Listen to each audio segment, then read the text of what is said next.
मोदी जी का क्या कहना। देश के पहले ऐसे प्रधानमंत्री हैं जो परमानेंट अपनी ही पीड़ा में परेशान रहते हैं। कर्नाटका गए, बड़ी लंबी लिस्ट ले गए कि भाई मुझे इतनी गालियां दी हैं। यहाँ भी कहने लगे मुझे इतनी गालियां दी हैं। रोते ही रहते हैं। लगता है आपने वो सलमान खान की पिक्चर देखी है तेरे नाम, उसमें सलमान खान शुरू से अंत तक रोते ही रहते हैं। मैं तो कहती हूँ मोदी जी के लिए भी पिक्चर बना देते हैं, उसका नाम रखेंगे मेरे नाम।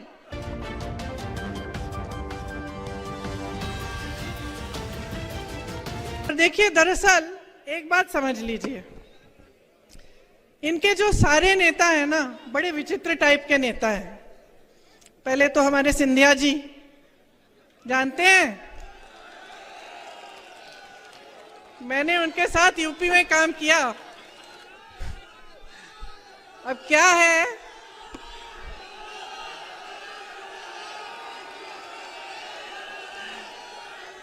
कि कद में थोड़े छोटे पड़ गए हैं? लेकिन अहंकार में तो भाई वाह। जब हम काम कर रहे थे यूपी में काम कर रहे थे, तो देखो यूपी वालों की, तो हम भी यूपी के हैं, आदत है हम लोग शिकायत, गुस्सा, नाराजगी सब निकाल देते हैं। महाराज बोलने की आदत नहीं है। लेकिन भैया उनके पास जो भी कार्यकर्ता जाता था, कहते हैं दीदी कि हम क्या करें, महाराज महाराज कहना पड़ता है, हमारे मुंह से नहीं निकलता तो फिर कुछ काम ही नहीं होता हमारा। वैसे उन्होंने अपने परिवार की परंपरा अच्छे से निभाई है। विश्वासघात तो बहुतों ने किया है, लेकिन इन्होंने ग्वालियर और चंबा की जनता के साथ विश्वासघात किया है। आपके पीठ में छुरा भोंका है, बनी बनाई सरकार को गिरा दिया। और वो बनी बनाई सरकार आपकी थी, आपने वोट दिया था उसके लिए। 3.5 साल से इस सरकार ने आपको 21 रोजगार दिए हैं। वो सरकार कांग्रेस की थी। मैंने जैसे कहा, छत्तीसगढ़ में देखिए बेरोजगारी का दर क्या है। आप ही के साथ धोखा हुआ है।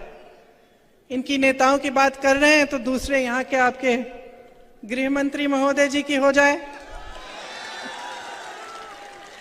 काम है कानून का पालन कराना। पता चला कि दिन भर पिक्चर देखते रहते हैं। कौन क्या पहना है उसकी बड़ी चिंता रहती है इन्हें। आपके पास कपड़े लत्ते नहीं हैं, आप कुछ खरीद नहीं पा रहे हैं, आप किसानी खेती में कमा नहीं पा रहे हैं, इसकी कोई चिंता नहीं है। आगे चलिए, विश्व प्रसिद्ध महान अभिनेता श्री शिवराज चौहान उर्फ मामा जी, एक्टिंग में तो अमिताभ बच्चन के कान काट लें, लेकिन जब काम की बात होती है तो फट से असरानी का रोल पकड़ लेते हैं। और मोदी जी का तो आप पूछिए ही मत। मोदी जी का क्या कहना। देश के पहले ऐसे प्रधानमंत्री हैं जो परमानेंट अपनी ही पीड़ा में परेशान रहते हैं। कर्नाटका गए, बड़ी लंबी लिस्ट ले गए कि भाई मुझे इतनी गालियां दी हैं। यहाँ भी कहने लगे मुझे इतनी गालियां दी हैं। रोते ही रहते हैं। लगता है आपने वो सलमान खान की पिक्चर देखी है तेरे नाम, उसमें सलमान खान शुरू से अंत तक रोते ही रहते हैं। मैं तो कहती हूँ मोदी जी के लिए भी पिक्चर बना देते हैं, उसका नाम रखेंगे मेरे नाम। वैसे एक बात है, मोदी जी ना आदमी की पहचान में टॉप क्लास है। दुनिया भर के गद्दारों और कायरों को इकट्ठा करके अपनी पार्टी में ले लिए। मुझे तो बेचारे आरएसएस और भाजपा के जो अच्छे कार्यकर्ता हैं, जो सालों से संघर्ष कर रहे हैं अपनी पार्टी के लिए, उन पे तरस आती है कि क्या पता ये कायरों की सेना ही उनकी पार्टी को चलाने ना लगे। ये है हालात। तो अब मेरी शिकायत है आपसे, क्या कर रहे हैं आप? अपनी परिस्थिति देखी। मैंने सुना है यहाँ पे आप ही के क्षेत्र में तमाम निर्दोष लोगों पर फर्जी केस लगा के जेल में डाल देते हैं।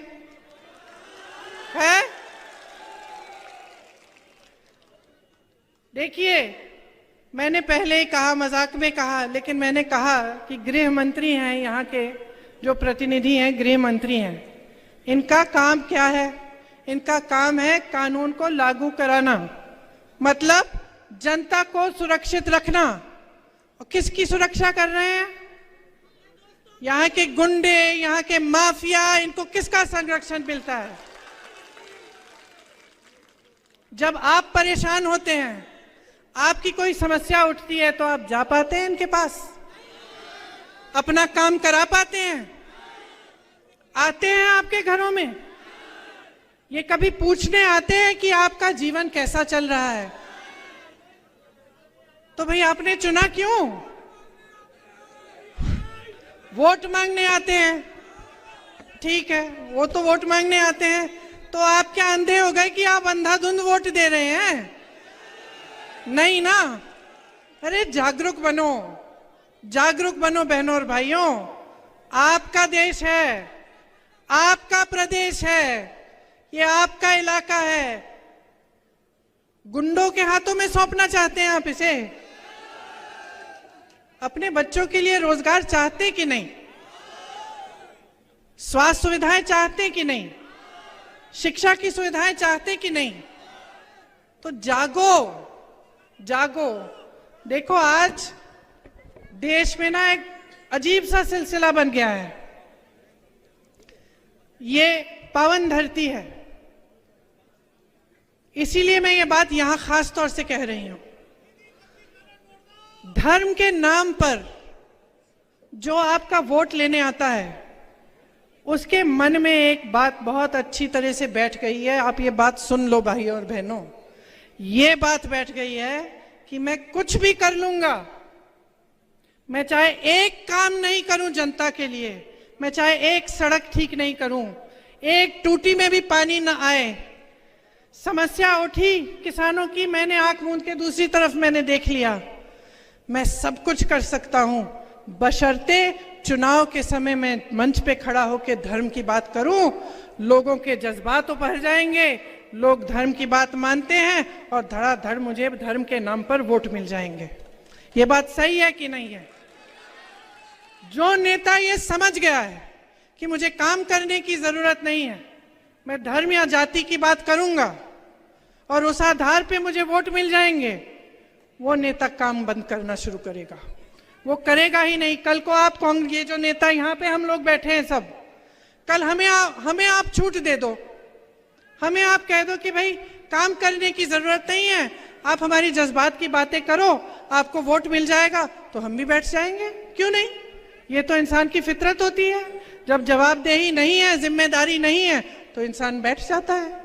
घर में ऐसा होता है, आप अपने बेटे को कोई जिम्मेदारी ना दो, उसको खिलाते रहो, पिलाते रहो, घर में बैठा रहता है। क्या करेगा? बाहर जाके नौकरी ढूंढेगा? नहीं ढूंढेगा। जब बेटा गलत करता है, काम नहीं करता, या मान लो कहीं किसी के घर में चले गया, कुछ उठा के ले आया, तो माँ उसको डांटती है, उसको थप्पड़ मारती है, कहती है कि क्या चोरी करके लाया, जा वापस दे, कहती है कि नहीं? तो तुम बच्चों को डांटते हो, बच्चों को सुधारने की कोशिश करते हो, नेताओं को क्यों नहीं सुधार रहे?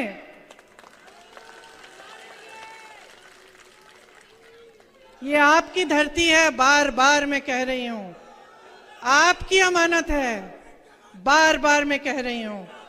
लोकतंत्र ने शक्ति आपको दी है, ये जो आपका वोट है ना, सबसे बड़ी शक्ति है। इसको मत नकारो, इसको खाम-खा धर्म के नाम पर, जाति के नाम पर मत दो। इसको एक ही आप एकदम अपना ध्यान जो है ना केंद्रित कर लो अपने विकास पे, अपने भविष्य पे, अपने बच्चों के भविष्य पे।